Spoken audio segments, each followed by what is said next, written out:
네, 안녕하세요. 반갑습니다. 자, 오늘은 우리 교재 리딩 판례와 함께 보는 민법 조문이라고 해서 10회에 걸쳐서 조문을 중심으로 조문이 어떻게 되어 있는지 이해하고 시험에 나올 만한 것들을 정리하고 암기, 그리고 관련된 리딩 판례로 좀 더 이해를 깊이 하고 해서 핵심적인 것을 빠른 속도로 한번 훑어보려는데 목적이 있습니다. 다만 이 강의는 완전한 깐난하기 수준의, 내가 민법을 지금 처음 공부한다 이런 분들한테는 적합하지 않아요. 추천하지 않고 최소한 기본서를 한번 독학으로라도 한번 봤다거나 또는 기본 강의를 한번 들었다거나 그래서 개념 정도는 알고 있는 것을 전제로 해서 수업을 진행할 거기 때문에 자기 수준에 맞춰서 선택을 하시기 바랍니다. 일단은 한번 우리가 이제 10회 동안, 열흘 동안 이걸 잘 이제 공부를 할 건데, 우리가 어떠한 부분에 초점을 두고 이 책을 읽고 또 수업을 따라올 것인지 여러분이 빨리 그 감을 익히는 것이 중요해요. 같이 호흡이 맞아야 목적을 달성하는데 직접 갈 수 있는 거죠. 헤매지 않고. 하나의 예를 들어보면, 요즘에 가끔 유튜브를 보니까 유튜브에 재밌는 것들이 많던데, 영어 단어를 어떤 선생님이, 어느 학원인지는 모르겠는데 그 선생님이 영어 단어를 설명하는 방식이 있었어요. 가령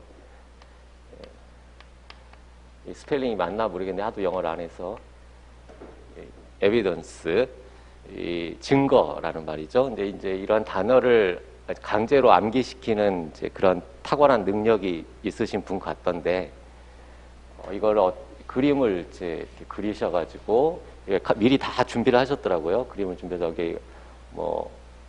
여기 시어머니 그림이 있고, 여기 며느리가 있고, 여기 영수증 같은 것을 제시를 하면서, 네 남편이지. 애비가 돈 쓴 증거를 잡았다. 그래서 에비던스 증거다. 애비가 돈 쓴 증거를 잡았다. 그래서 이렇게 해서 100개를 순식간에 암기시키는 거예요.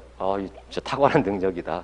이게 다 맞아요. 그리고 100개를 다 보지는 않았는데, 정말 탁월한 능력이네.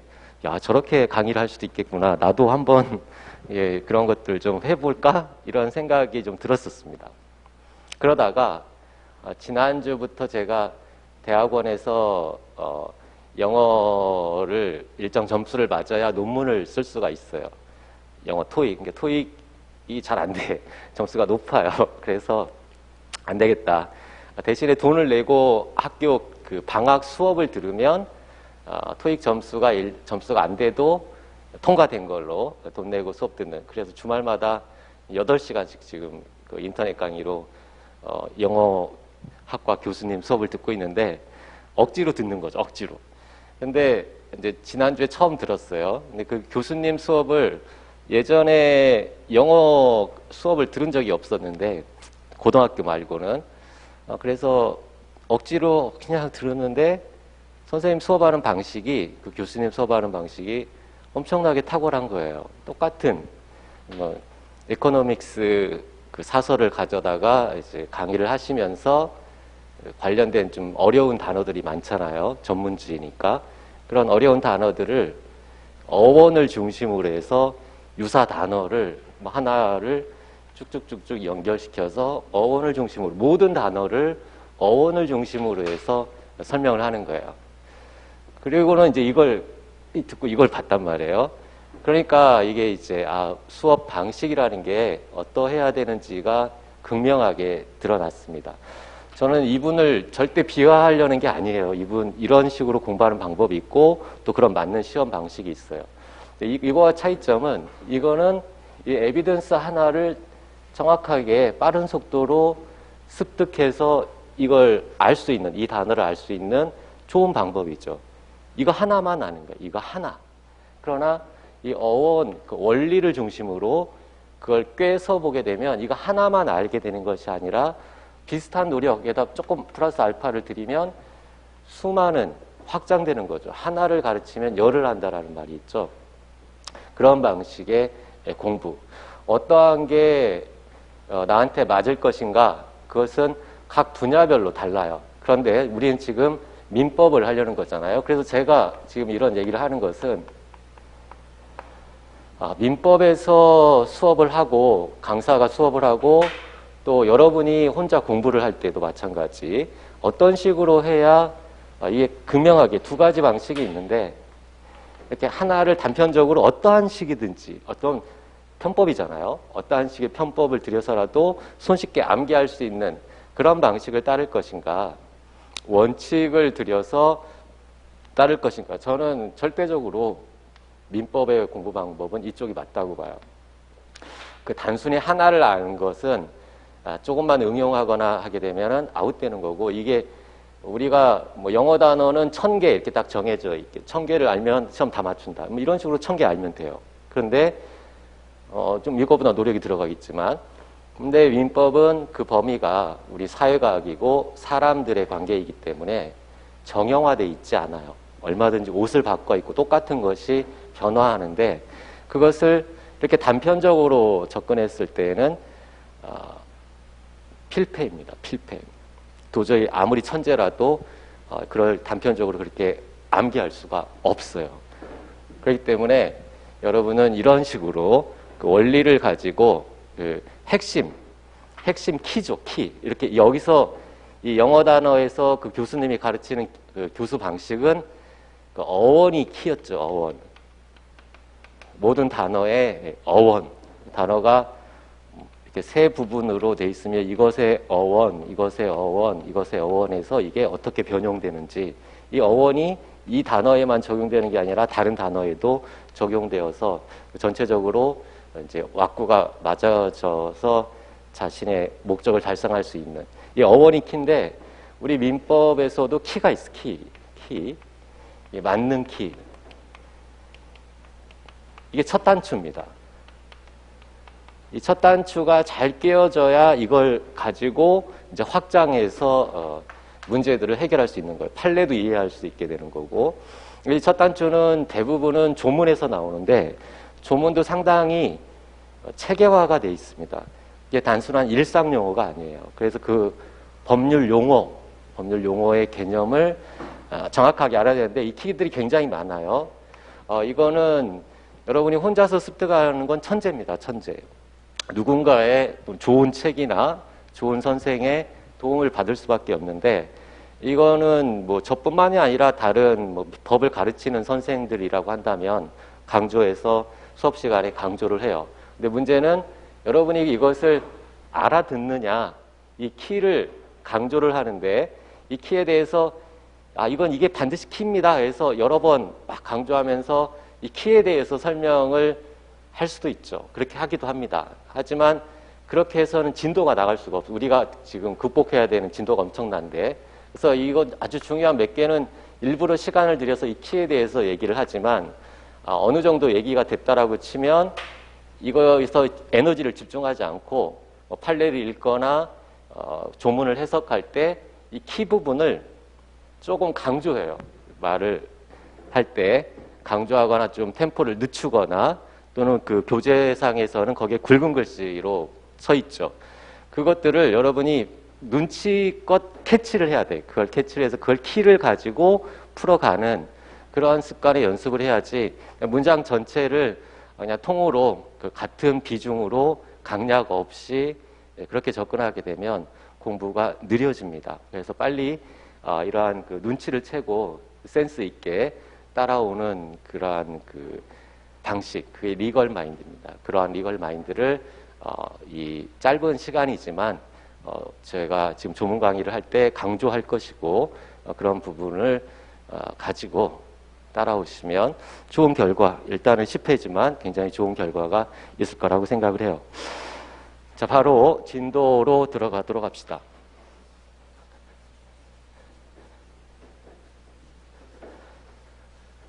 저는 에비던스 저분을 절대 비하한 거 아니에요.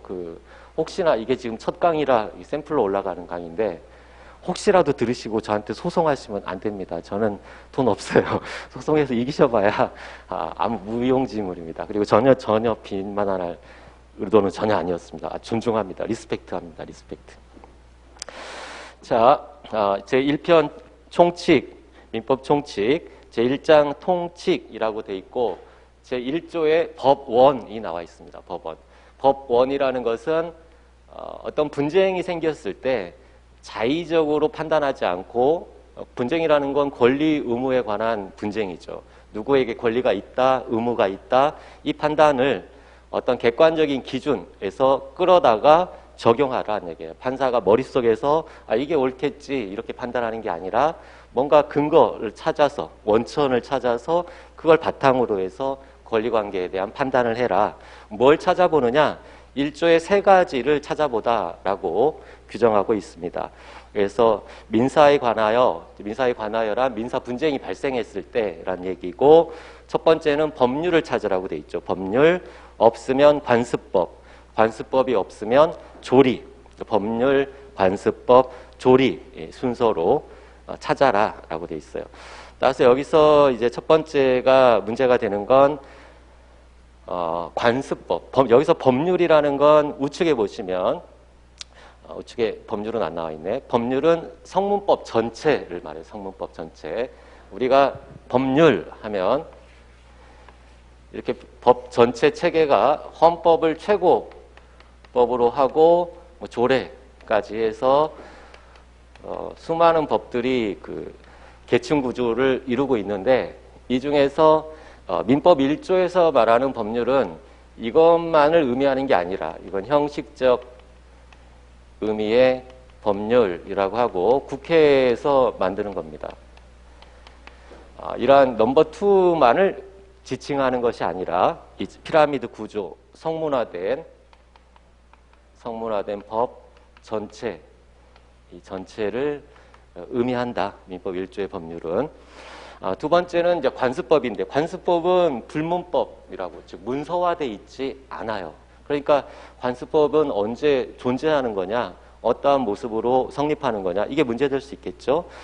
그래서 우측에 보시면 관습법은 성립 요건으로서 관습 플러스 법입니다. 그래서 관습이라는 관행의 반복이 있어야 되고, 법이 되기 위해서는 법적 확신이 있어야 돼요. 그래서 2가지, 관행의 반복과 법적 확신, 이 2가지가 반드시 필요한데, 역시 이 관습법도 불문법이기는 하지만 우리나라의 헌법 질서, 남녀 평등이라든가 민주적 질서, 이런 헌법 질서에 위배되어서는 안 돼요. 그래서 3번째 소극적 요건으로 헌법 질서에 반하지 않는 정당성과 합리성이 있어야 된다. 이 3가지 요건 암기하시고, 그 다음 관습법에서 중요한 것은 2번째이죠. 성문법과의 우열관계. 조문에 있습니다. 조문에 법률을 찾고 안 되면 관습법을 찾으라 나와 있으니까, 성문법이 있다면 아무리 관습법이 존재한다 하더라도 관습법을 끌어다가 재판할 수 없다는 얘기예요. 성문법이 있으면 성문법에 의해서 재판을 해야지 관습법에 의해서 재판할 수 없다. 즉 관습법은 적용되지 않습니다. 그것을 성문법과의 우열관계라고 하고 보충적 효력을 가질 뿐이다. 여루적 보충적 효력. 그 다음 제2조 신의성실의 원칙이 나와 있어요. 자, 우리는 민법을 배우는데, 민법은 민사 분쟁에 관해서 갑과 을이 서로 다툴 때 갑과 을에게 누구에게 권리가 있느냐, 누구에게 승기를 줄 거냐, 이게 이제 우리가 공부하는 내용이에요. 그러면 누구에게 줄 건지는 법에서 정해져 있어요. 수많은 우리 법조문이 1조에서 시작해서 천조가 넘는, 천조라고 합시다. 천조가 넘는 민법 조문이 있는데, 여기에 다 이런 요건들이 여러 개가 합쳐지거나 하나가 되거나 해서 갑에게 김씨에게 A라는 권리가 있다 없다 이렇게 정해져 있는 거예요. 조문 하나하나 또는 서너 개, 10개가 모여져서 추구하는 목적은, 정하는 바는 김씨에게 A라는 권리가 있다 없다 이걸 정하는 겁니다. 이것들은 이제 하나씩 배울 건데, 이 천조가 넘는 게 이렇게 딱 정해져 있다. 이것은 뭘 추구한다라는 얘기냐면 이 조문에서 미리 정해놨기 때문에 이 조문에서 정한 요건을 충족하면 권리가 있는지 없는지는 객관적으로 명확하게 드러난다. 그러니까 이걸 가지고 너희들은 이걸 가지고 법률 생활을 해라. 계약을 하든 뭘 하든 그러면 이만큼만 네 권리가 인정이 된다. 예측 가능성을 미리 정해놓은 거예요. 네가 어떤 행위를 하면 이런 권리를 취득하거나 이런 의무를 부담한다. 법적 구속을 받는다. 라는 예측 가능성을 미리 정해놓은 겁니다. 이것을 법적 안정성이라고도 하죠. 그래서 우리가 민법도 법이고 민법뿐만 아니라 모든 법들이 다 추구하는 목적은 법치주의, 법에 의해서 우리 권리관계가 정해진다. 그럼 법에 의해서 정한다는 법치주의, 법치국가라는 건 추구하는 목적이 왜 법으로 미리 정해놨느냐. 네가 이런 행위를 하면 이만큼만 책임을 진다. 법적 안정성, 예측 가능성 이걸 확보하는 겁니다. 그런데 자 이게 법에서 이렇게 천조로 정했지만 우리 인간 사이에서 발생하는 모든 사실관계, 모든 생활관계를 이 1000개 조문으로 다 정할 수는 없어요. 뭐 10,000개를 정하냐? 그것도 할 수가 없어요. 벗어나는 게 있단 말이에요. 그래서 그냥 최대한으로 예측 가능성 확보하기 위해서 정할 만큼 정했지만 미처 정하지 못한 그런 다양한 구체적인 사실관계에서 불합리한 부분이 발생할 수 있습니다. 그래서 이것을 때로는 뒤집을 필요가 있어요. 자, 이렇게 법적 안정성을 정해서 했더니 A에게 권리가 있다. 그래서 법학자들이 자, 이게 법에서 정한 겁니다. 당신은 1억 원을 내놔야 돼요. 했더니 야, 이거 무슨 말도 안 되는 개소리냐? 법학자들 너희들은 또라이냐? 뭐 이렇게 나올 수가 있어요. 상식에 반하는 결과가 나올 수가 있다. 그래서 야, 우리가 또라이가 되면 안 되지. 그래서 그 구체적 타당성. 야, 이런 법에서 이렇게 정해놨지만 때로는 이 결과를 뒤집어야 되겠다. 번복. 결과를 뒤집어야 되는 것이 또라이가 안 되기 위해서 뒤집어야 되겠다. 구체적 타당성이라는 목적이 중요하다는 얘기예요. 그래서 법에 추구하는 이상은 기본적으로는 법적 안정성을 추구하지만 그것만이 절대적 가치가 되는 건 아니라 구체적 타당성, 결과가 상식에 반하지 않아야 된다. 그래서 법에서 정해놓은 걸 때로는 번복해야 된다. 근데 이 번복하는 사정을 다 정할 수는 없습니다. 이거는 세부적으로 구체적으로 수많은 세세한 것들이 있기 때문에 그래서 이걸 추구하기 위한 목적으로 정해놓은 조문이 딱 한 개 조문이에요. 민법 2조. 민법 2조가 이걸 커버를 하는 거예요. 나머지 조문들은 다 이쪽을 커버하는 것이 핵심이고 이것을 뒤집는 역할을 하는 것이 민법 2조 신의칙입니다. 자, 이게 일당백이죠. 얘 혼자서 1000명을 상대로 싸워서 이길 수 있어요. 얘가 다 뒤집어 버릴 수 있어요. 그러려면 얘는 색깔이 없어야 돼요. 자기가 어떤 특정한 색깔을 가지고 있으면 1000명하고 다 싸울 수는 없죠. 그래서 이걸 색깔이 없다. 일반 조항이라고 합니다. 일반이라는 말은 모든 사건, 모든 경우에 다 적용될 수 있다. 우리 여기에 임대차 규정이 있고 매매에 관한 규정이 있고 수많은 조문이 있는데 그 규정들은 임대차에만 적용되고 뭐 증여에만 적용되고 적용될 수 있는 영역이 한정돼 있어요. 하지만 이 신의칙 조항은 모든 영역에 다 적용될 수 있다. 일반 조항. 그래서 굉장히 강력한 조문인데 이것을 강조하면 법적 안정성, 즉 법치국가의 원리가 훼손이 돼버려요. 그래서 기본적으로 신의칙은 한계를 가지죠. 신의칙에서 중요한 건 신의칙의 한계입니다. 이것의 강조는 법적 안정성에 침해를 가져오기 때문에 신중하게 아주 특별한 사정이 있을 때만 예외적으로 신중하게 적용해야 된다라는 한계를 가져요.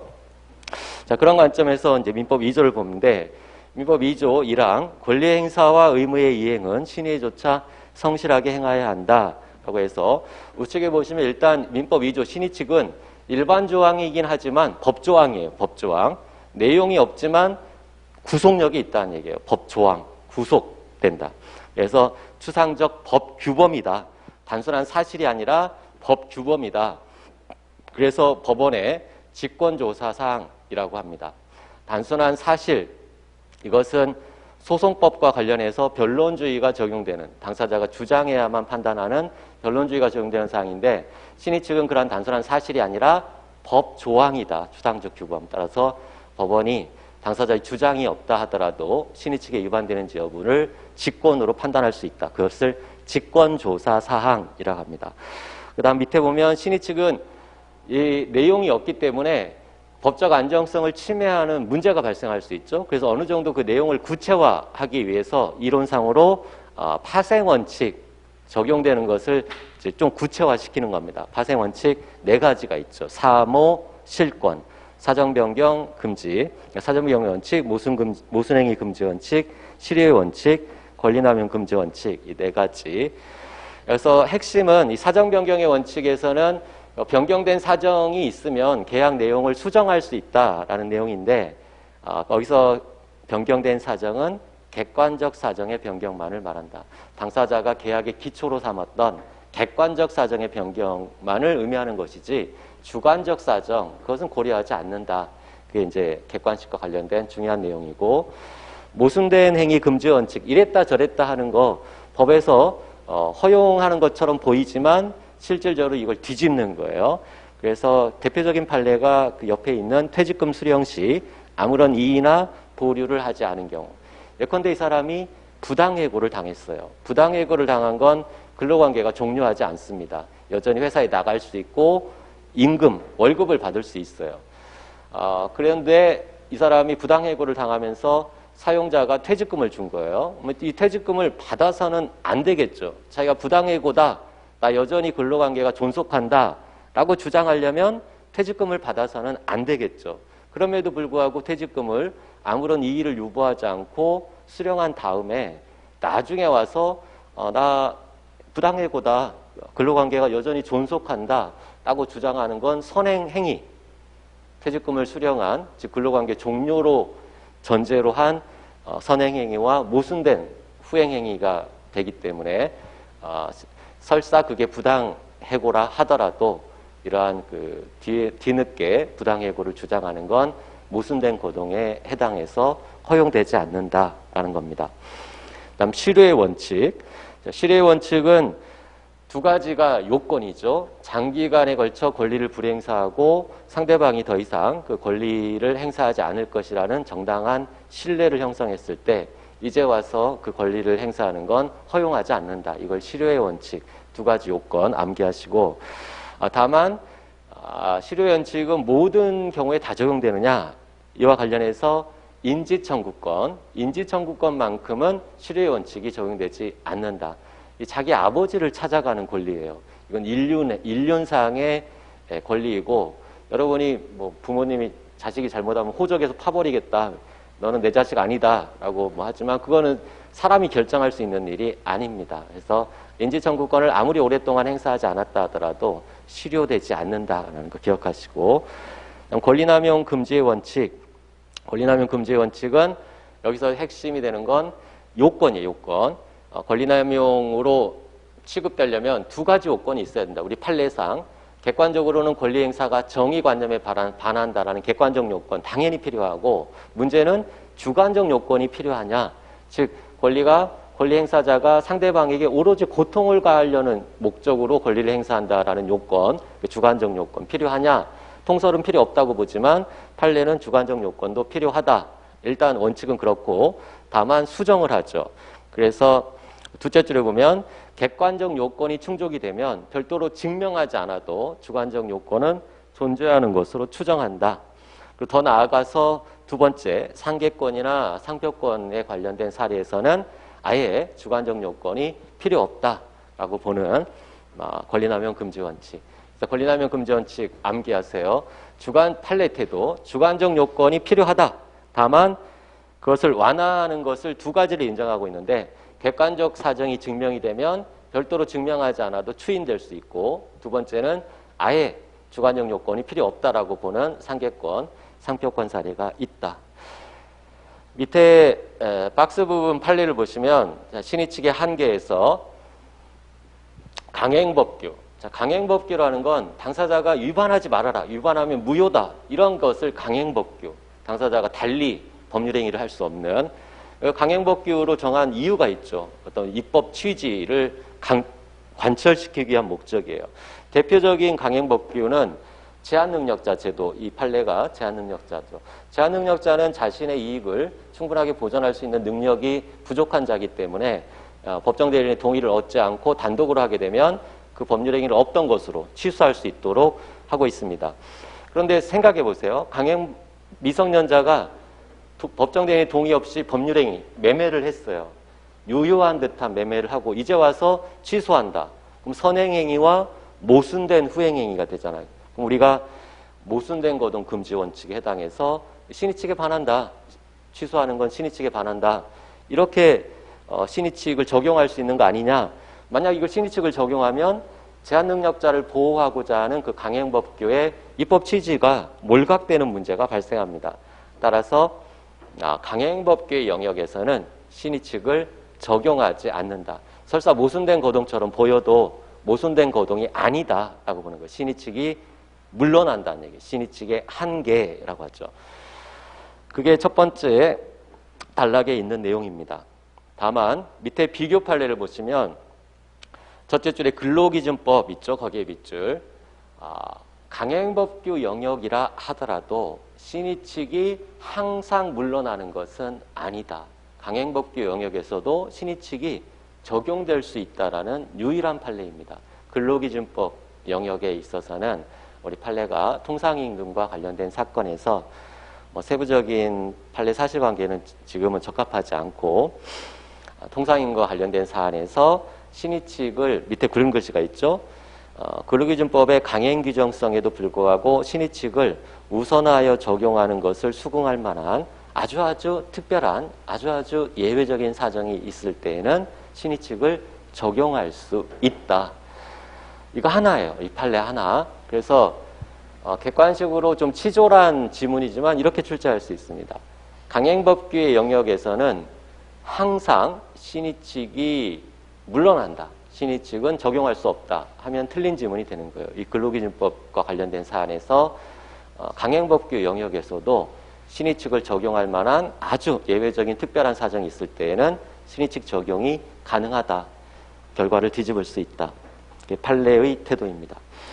다음 넘겨보시면 4페이지 제2장 인이 나와 있죠. 인. 자, 민법 총칙을 우리가 배우고 있는데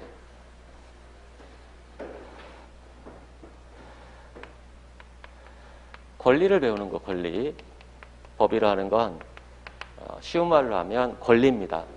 그 중에서 민이니까 개인들 사이의 권리, 개인들 사이에 문제될 수 있는 권리, 이것이 민법, 우리가 배우는 민법의 내용이에요. 이 권리의 발생, 원인, 발생 사유, 어떤 사유가 있으면 권리가 발생하느냐, 크게 체계를 잡으면 둘 중에 하나예요.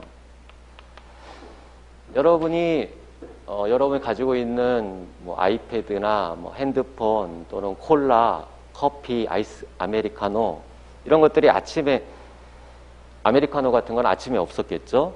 자, 이런 지금은 여러분이 소유권을 취득했어요. 그걸 왜 취득했느냐? 내가 어떤 행위를 했기 때문에. 내가 행위를 했기 때문에 권리가 변동이 됐다. 없던 권리가 생겼다. 그것을 법률행위라고 합니다. 하품을 하는 행위, 화장실에서 용변을 보는 행위, 이런 것들을 우리가 고려하지 않아요. 이거는 법적인 행위가 아니에요. 우리가 고려하는 건 법적인 행위, 즉 권리와 의무를 발생시키는, 권리 의무와 관계되는 행위만을 배워요. 그래서 수식어로 앞에 법률자를 붙이는 것 뿐입니다. 법률행위. 법률행위가 가장 대표적인 권리 발생의 원인이죠. 두 번째는 내가 아무런 행위를 하지 않았는데도 법률 규정에 따라 권리가 발생할 수 있어요. 상속 같은 게 대표적이죠. 나는 가만히 있었어도 부모님 돌아가시면 부모님의 권리를 내가 취득을 합니다. 법률 규정. 그 중에서 우리 민법 총칙은 이걸 배워요. 이걸 중심으로. 자, 민법 전체는 권리를 배우는 거라겠어요. 근데 권리 발생 원인이 수많은 것들이 있는데 민법 총칙은 권리 발생의 가장 중요한 요소인 법률행위를 중심으로 배웁니다. 이 법률행위는 성립하기 위한 요건으로 성립 요건으로 당사자, 목적, 의사표시. 일단 당사자가 있어야 되겠죠. 그리고 추구하는 목적, 법률행위가 추구하는 목적, 내용이라고 합니다. 그리고 법률행위는 반드시 그 안에 의사표시가 있어요. 의사표시.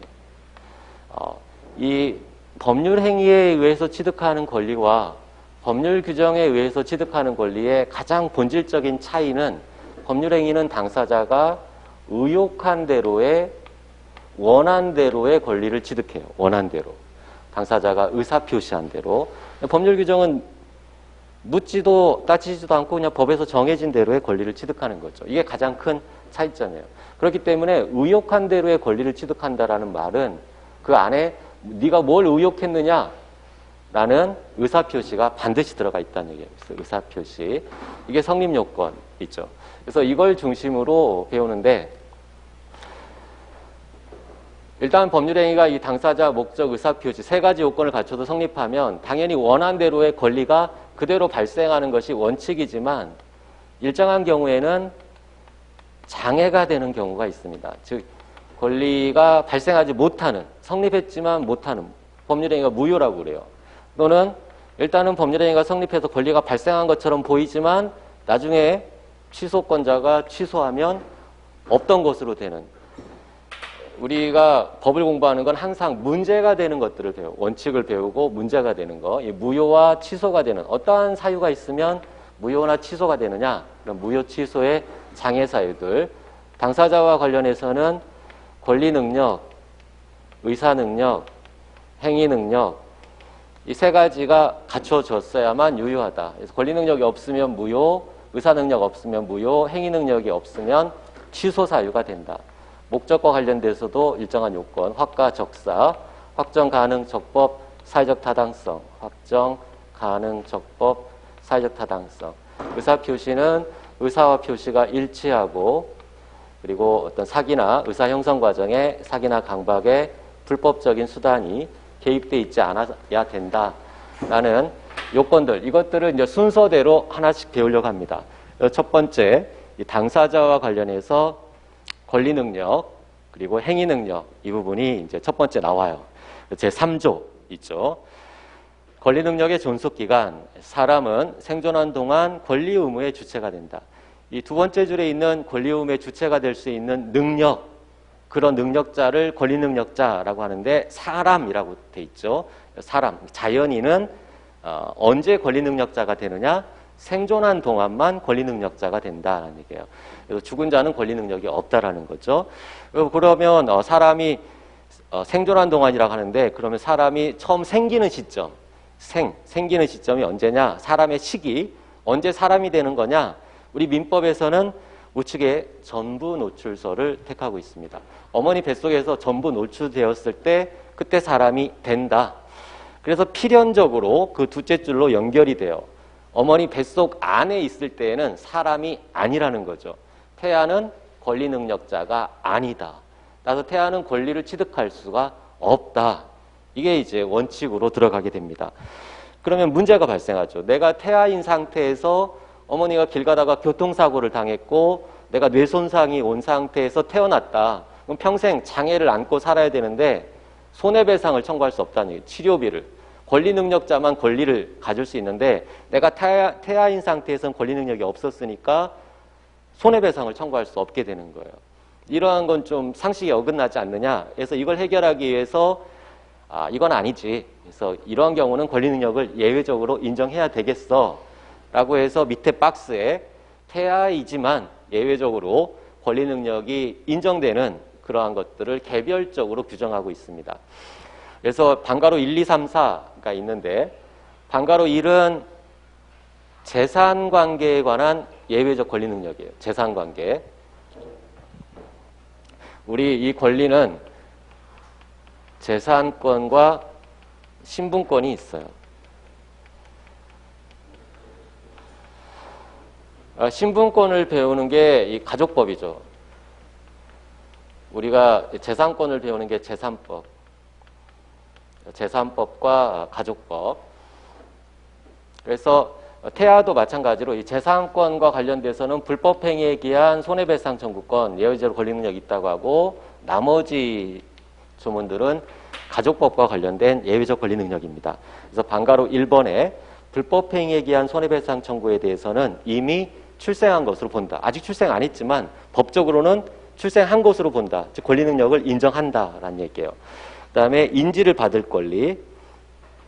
아버지로부터 인지를 받을 권리, 내 자식이다라는 인지를 받을 권리 주체가 될 수 있다. 그래서 858조에 포태 중에 있는 자, 뱃속에 있는 자에 대해서도 아버지가 인지할 수 있다. 다만 우측에 있는 것처럼 적극적으로 나를 자식으로 인정해달라라고 요구할 수 있는 인지 청구권은 없어요. 이건 태어나야만 취득할 수 있는 권리입니다. 태아인 상태에서는 적극적 인지 청구권은 없다. 소극적으로 인지를 받을 권리만 있다. 난 방가로 3번 부분은 세트예요. 세트. 상속의 연장입니다. 상속, 대습상속, 유류분 반환 청구권.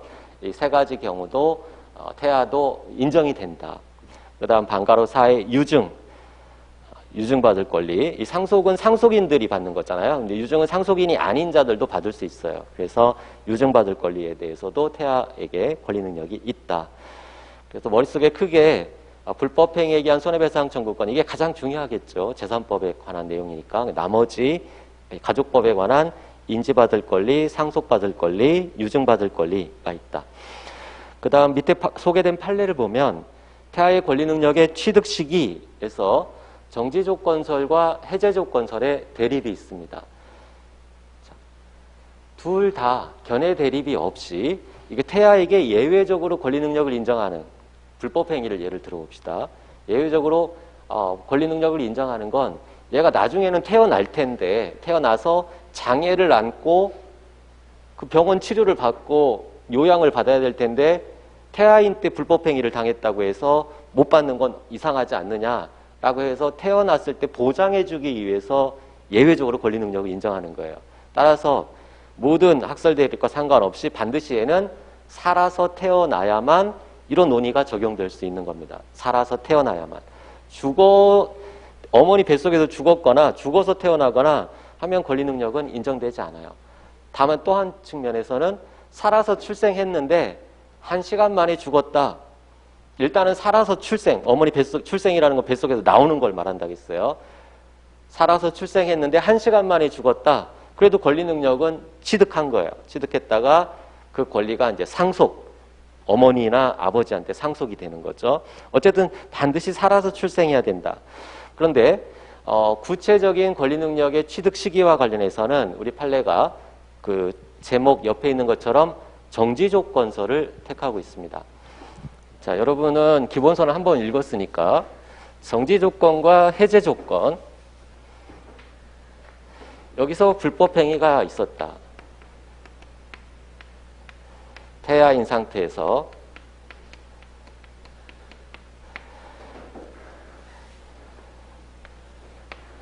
그리고 여기서 출생을 했다. 반드시 이걸 전제로 한다겠어요. 이걸 전제. 만약에 이게 출생이 안 됐다. 그러면 이 논의는 다 없어요. 태아는 아무런 권리가 없다. 그걸 끝입니다. 그러면 여기에 학설이 정지조건설과 해제조건설이 있다. 정지조건설이 판례의 태도이고, 그러면 여러분 조건을 공부를 했겠죠. 그래서 조건에서 정지를 앞에 붙이는 건 권리의 발생이에요. 권리의 발생. 발생을 조건으로 붙였다는 얘기예요. 해제 조건이라는 건 권리의 소멸을 조건으로 붙였다는 얘기예요. 정지 조건은 조건 사실이 성취되기 전까지는 권리 발생이 정지되어 있다. 즉 이 상태에서 권리는 없다는 얘기예요. 정지되어 있다가 나중에 출생하게 되는 이러한 조건이 성취되면 법에서 불법행위 당시 출생한 것으로 간주한다고 돼 있으니까 이쪽으로 소급한다는 거예요. 권리 취득 시기가 소급된다. 취득 시기가 소급. 정지 조건의 내용은 출생을 정지 조건으로 하는 거죠. 출생을 정지 조건으로 해서 문제된 시기로 소급하여 권리를 취득한다. 이게 정지조건설. 해제조건설은 소멸을 조건으로 한다는 얘기예요. 그러니까 이건 이미 불법행위 당시에는 바로 권리를 이미 취득했다가 여기에서 발생하는 어떤 문제를 소멸되는 것으로, 여기는 사산이죠. 못 태어나는 사산을 해제 조건으로, 못 태어나면 소급해서 처음부터 없었던 것으로 하는 해제 조건설. 태아한테 보다 유리한 건 이쪽이죠. 일단 이 단계에서도 권리를 취득할 수 있으니까. 그래서 통설은 이쪽에 가깝습니다. 해제 조건설에. 하지만 판례는 정지 조건설을 택하고 있다. 판례의 논거의 가장 중요한 논거는, 야, 만약에 네 해제 조건설처럼 이미 태아인 상태에서도 권리를 취득한다고 치자. 그래, 좋다. 니들이 뭐 태아를 보호한다고 하는데 치자. 그러면 얘가 권리를 취득하면 행사해야 의미가 있는 건데 얘 어떻게 행사할 거야? 손해배상을 어떻게 달라고 할 거야? 태아가 말을 할 수 없잖아. 나와서. 즉 판례 얘기는 태아는 혼자 할 수는 없지만 미성년자는 대리인을 통해서 하잖아요. 우리나라 법정 대리인 제도에 미성년자를 위한 대리인은 있지만 태아를 위한 대리인 제도가 없어요. 그러니까 여기서 권리를 취득한다고 해봐야, 이미 권리를 취득했다고 해봐야 행사를 못하니까 없는 거나 마찬가지다. 즉 법정 대리인 제도가 없다. 태아를 위한 법정 대리인 제도가 없으니까 정지조건설을 택하는 게 맞다. 이게 판례의 태도입니다. 그래서 판례에서 첫 번째 중요한 것은 첫째 줄의 그 끝부분이에요. 현행법상 이를 대행할 기관이 없다. 즉 네가 해제조건설을 택해서 권리를 취득한다 하더라도 그 권리를 행사할 만한, 대신해서 행사할 만한 법정 대리인 제도가 없다. 미성년자를 위한 법정 대리인 제도는 있지만 태아를 위한 법정 대리인 제도가 없다. 그러니까 나중에 출생해야 그럼 미성년자가 되는 거잖아요. 그러니까 출생해야 소급해서 취득하는 걸로 하자. 이게 정지조건설입니다. 그리고 셋째 줄에 보시면 땡 2에 태아가 모체와 같이 사망하여 출생의 기회를 가지지 못하는 이상 태아의 권리를 논할 여지는 전혀 없다는, 이거는 학설 대립이 없어요. 사산하게 되면 권리를 논할 여지는 전혀 없다. 다음 제4조. 사람은 19세로 성년에 이른다. 그래서 만 19세 이상 성년이 되는 거고, 만 19세 미만은 미성년자가 되는 거죠. 미성년자. 미성년자가 이제 행위 능력이 제한되는 자이죠. 그래서 아까 그림에서 권리 능력 편 당사자와 관련돼서 당사자 목적, 의사 표시가 있었는데 이 당사자와 관련해서 권리 능력, 의사 능력, 행위 능력 이 세 가지가 필요하다고 했죠. 여기에서 특수한 논의가 이제 태아에 관한 논의를 끝냈고, 태아는 원칙적으로는 권리 능력이 없으나 개별적으로 예외적으로 권리 능력이 있다. 권리 능력이 있다는 경우에도 우리 판례는 그것을 정지조건설의 입장에서 취급하고 있다. 이게 권리능력 편의 태아에 관한 논의입니다. 의사능력과 관련돼서는 명문의 규정은 없어요. 행위능력에 대해서는 규정이 있죠. 미성년자 지금 보려는 만 19세 미만, 피성년 후견인, 피한정 후견인 이 세 사람이 행위능력이 제한되는 자들입니다. 이것들을 순서대로 배울 거예요. 다만 이 의사능력은 이 행위를 한다는 건 여기서 말하는 행위는 법률행위예요. 법률행위는 의사표시가 반드시 있다고 했습니다. 의사표시를 단독으로 할 수 있는 능력, 이게 행위능력이란 말이에요. 그러면 단독으로 하려면 의사를 결정해서 표시를 하는 거니까 스스로 의사를 결정할 수 있는 능력, 의사능력이 당연히 전제되는 거예요. 즉 명문의 규정은 없지만 의사능력은 당연히 필요하다. 당연히. 의사능력이 없으면 어떻게 되냐? 이건 무효가 돼요. 행위능력이 없으면 이건 취소 사유가 되지만 이쪽은 무효. 그래서 명문은 없지만 이 행위능력이 법에서 요구하고 있기 때문에 이 행위능력의 당연한 전제로서 의사능력도 필요하다. 없다면, 결여되어 있다면 무효가 된다. 논리에서 의사능력이 이제 끌어오는 거죠. 그래서 지금 보려는 건 행위능력편 미성년자를 본 겁니다. 제4조 19세가 이제 성년이라고 돼 있고 5페이지에 제5조 미성년자의 능력. 미성년자가 법률 행위를 하면은 법정 대리인의 동의를 얻어야 한다. 단독으로는 못한다는 얘기예요. 단독으로 못하고 반드시 동의를 얻어야만 한다. 원칙은 반드시 동의를 얻어야 되는 능력이 제한되는 자다라는 이야기예요. 그러나 예외로 권리만을 얻거나 의무만을, 만의 방점 100%예요. 100% 유리한 행위. 자신한테 100% 유리한 행위. 그러한 것은 단독으로 할 수 있다. 제한능력자 제도는, 행위능력 제한능력자 제도는 얘네들은 자기 이익을 스스로 보존할 능력이 떨어지는 자니까 얘들을 보호해야 되겠다. 그런 취지에서 하는 겁니다. 근데 100% 이익되는 행위를 했다면 그거는 취소할 이유가 없죠. 그냥 유효하게 인정해 줘야 됩니다. 그래서 권리만을 얻거나 의무만을 면하는 행위는 단독으로 할 수 있고, 만약에 2항 전항의 규정에 위반하면 그 사유는 무효 사유가 아니라 취소 사유로 하고 있다. 그래서 우측에 보시면 이런 법정 대리인의 동의를 얻었다. 그래야만 유효하니까, 동의가 있었다라는 것은 유효하다라는 효과를 주장하는 사람, 상대방이죠. 법률행위의 상대방이 증명 책임을 진다. 그 다음 두 번째, 미성년자의 행위 능력이 예외적으로 긍정되는 거. 이제 뒤에 이제 조문에 하나씩 다 있어요. 이것들을 한 번에 정리를 하면 지금 그 단서에서 봤던 권리만을 얻거나 의무만을 면하는 행위. 권의 동그라미. 범위를 정하여 처분이 허락된 재산의 처분행위, 처 동그라미. 영업 허락된 미성년자의 영업에 관한 행위, 영. 대리행위, 대. 자신의 법률행위를 무능력을 이유로 스스로 취소하는 행위, 취. 혼인 후의 행위, 혼. 유언행위, 유. 자, 이런 것들이 설사 19세가 안 됐다 하더라도 단독으로 유효하게 할 수 있는 예외입니다. 예외적으로 능력이 인정되는 것. 권처형, 대취, 혼유. 7가지입니다. 권처형, 대취, 혼유.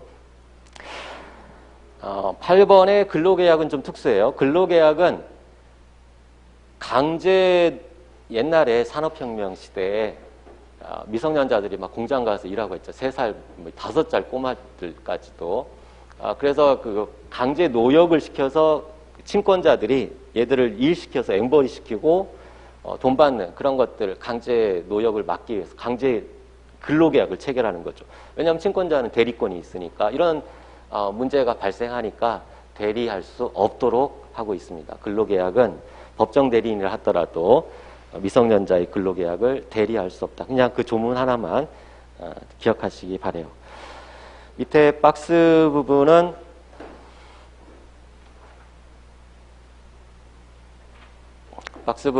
미성년자가 신용카드 이용 계약을 했을 때의 법률관계입니다.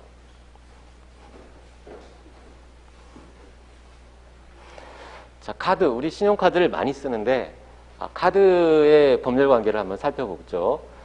우리가 이제 카드를 사용하는 사람, 우리 같은 이제 가입자,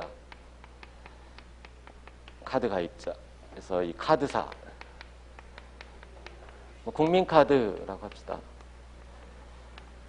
국민카드 회사에서 카드 하나, 고객님 카드 하나 발급받으시죠? 감사합니다. 신용카드 이용계약을 체결하고 카드를 발급받아요.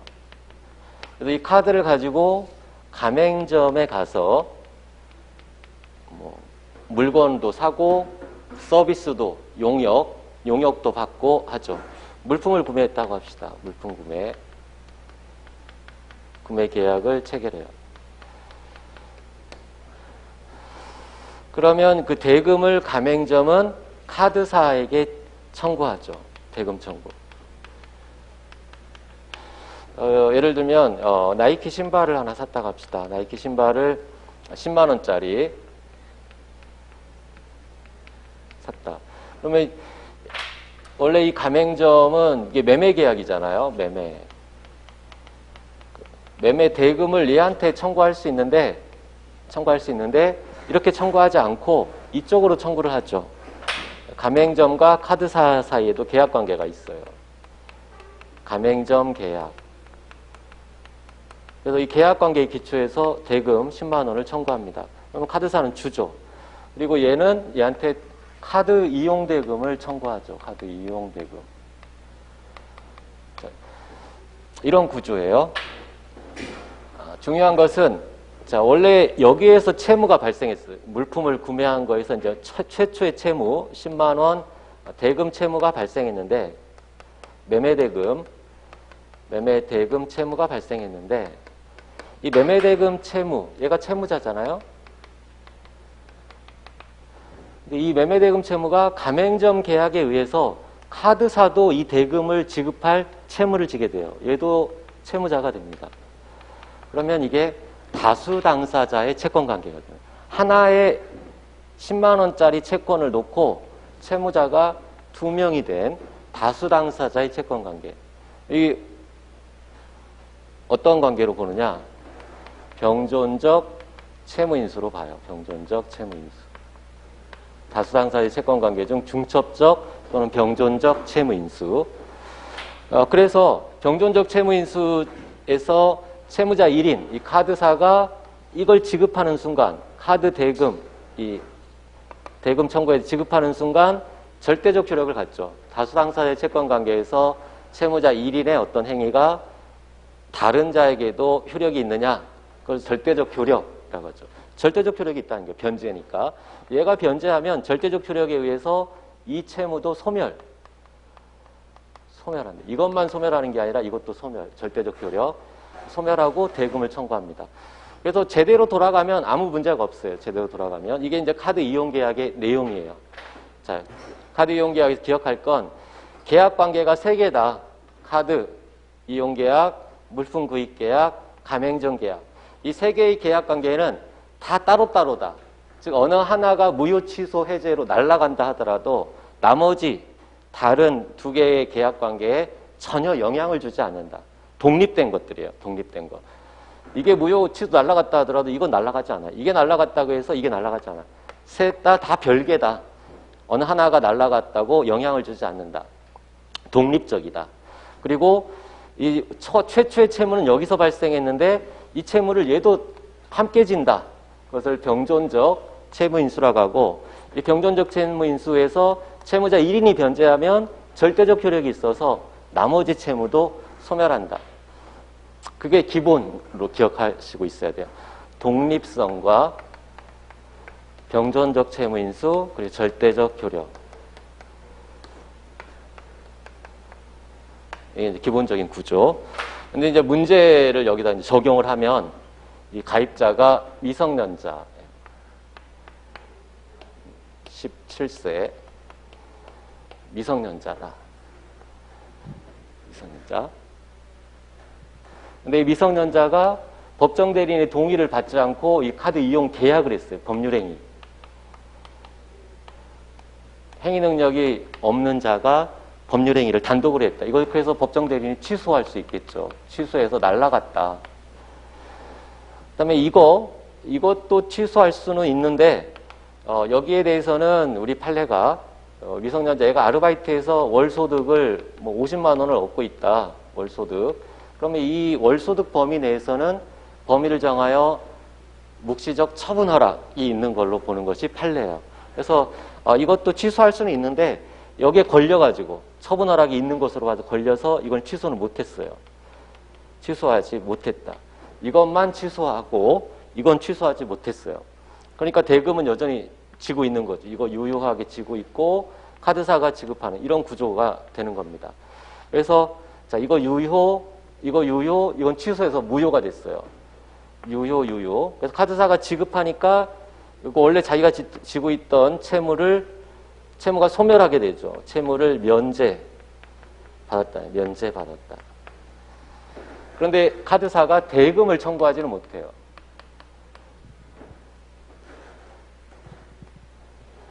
카드사가